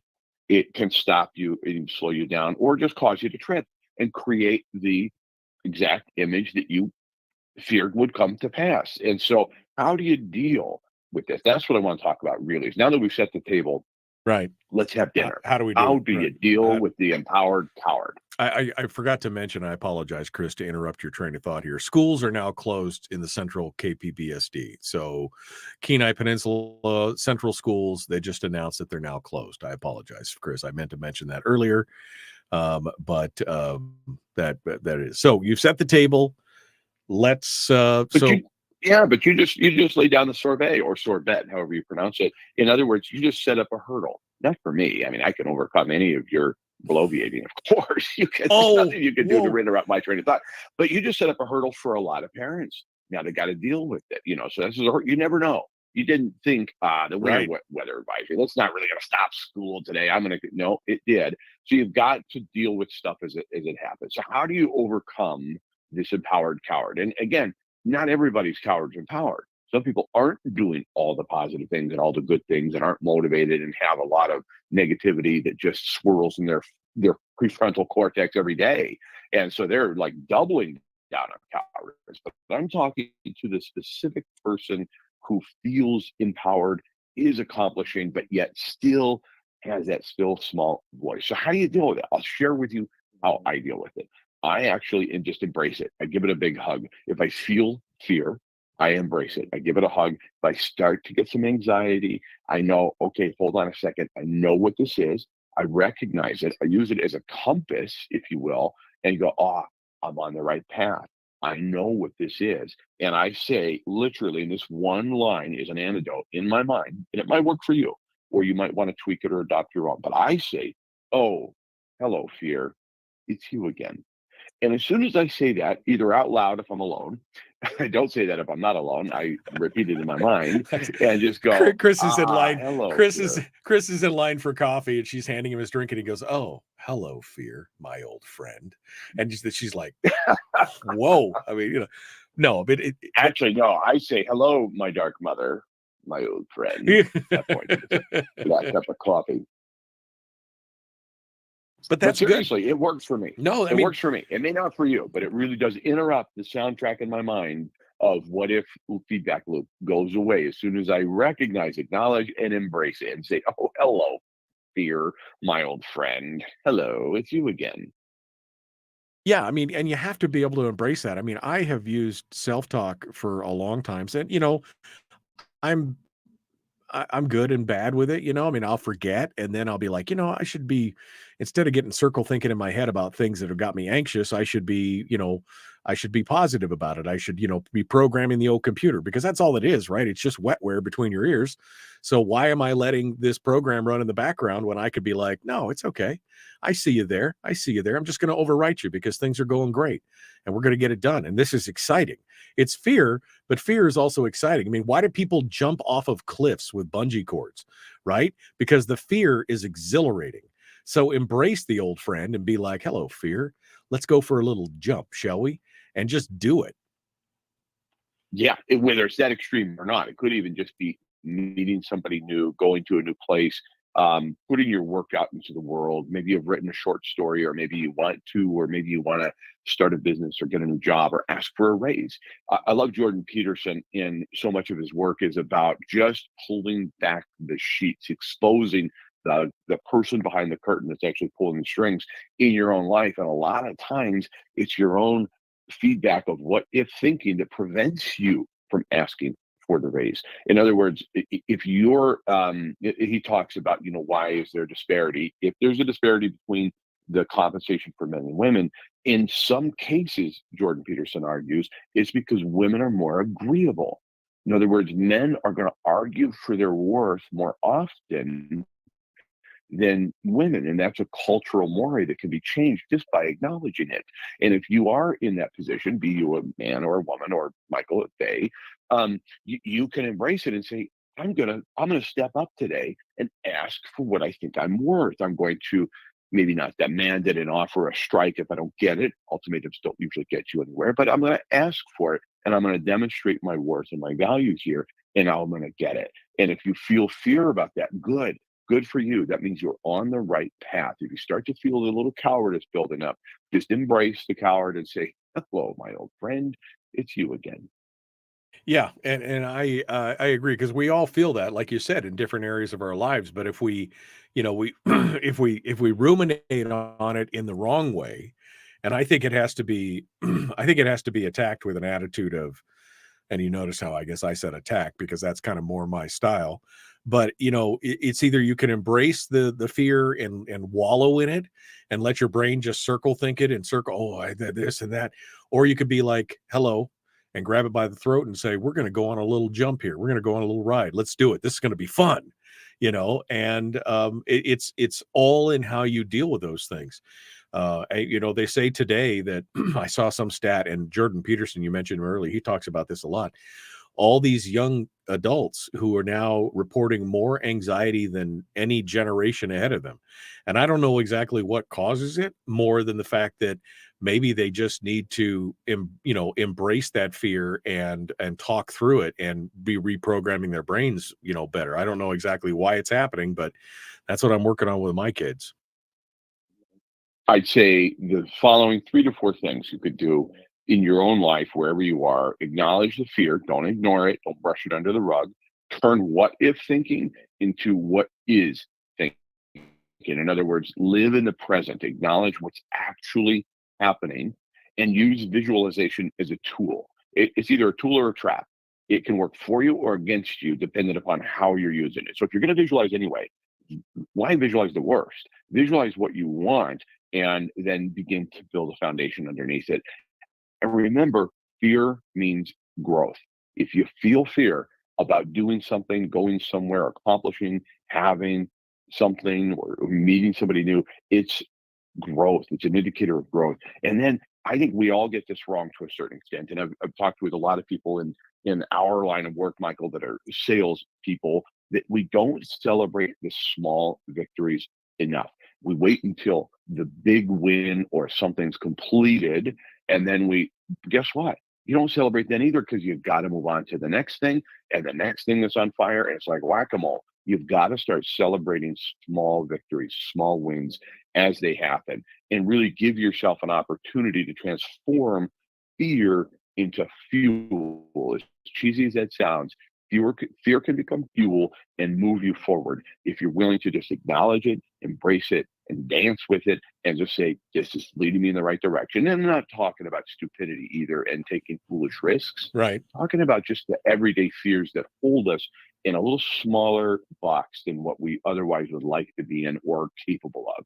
And there's nothing worse if you use the rocking chair test and you look back in time from a future self and say, if you're going to what if think, what if you said, what if I'd only taken action?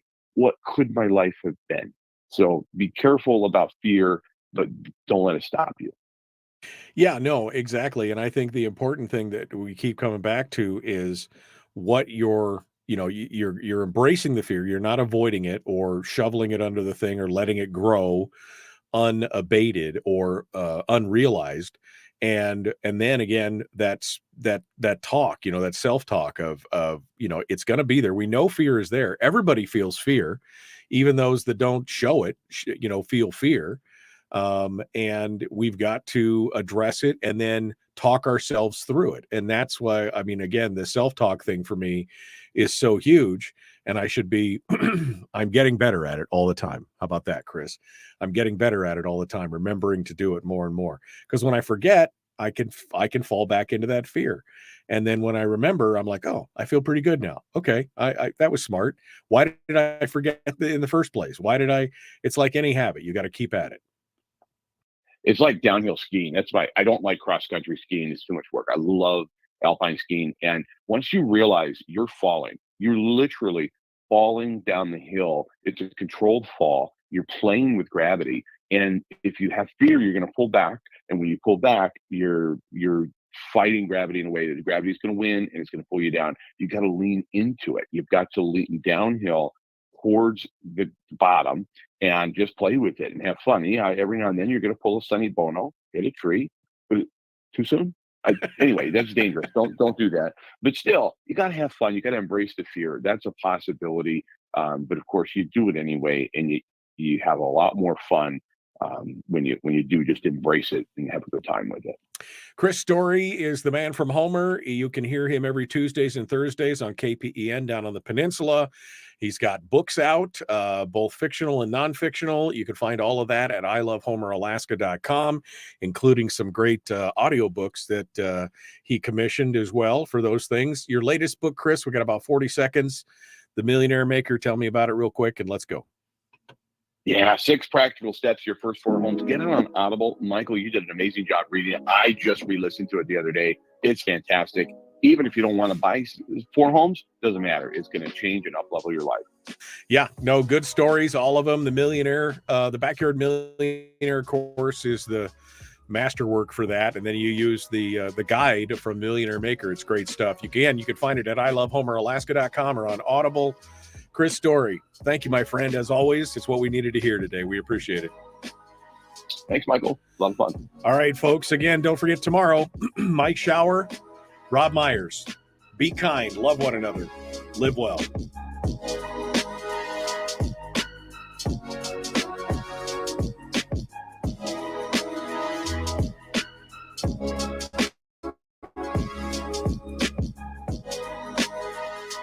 Okay. Well, that about does it for today. I hope you guys are all staying safe today. Those of you who can remote work, I highly recommend it. And for those of you who can't, sorry, man. Sorry. We'll be back tomorrow with Mike Shower and Rob Myers working on Leslie Hajdukovic for Thursday. We'll see if we can get her on the program. But if you can get out an early vote, now is the time to do it. Now is the time to do it. You don't need to wait for a day like today to be election day. Don't need it. Don't need it at all. All right, my friends. We will see you tomorrow. Be kind, love one another, live well. We will see you then. Have a great day.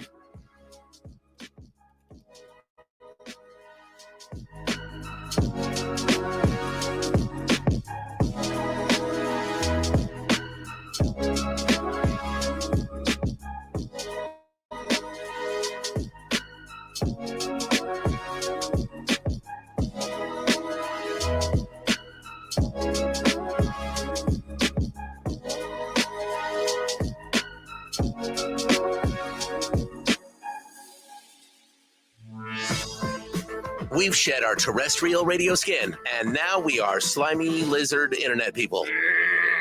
It's the Michael Duke Show.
you.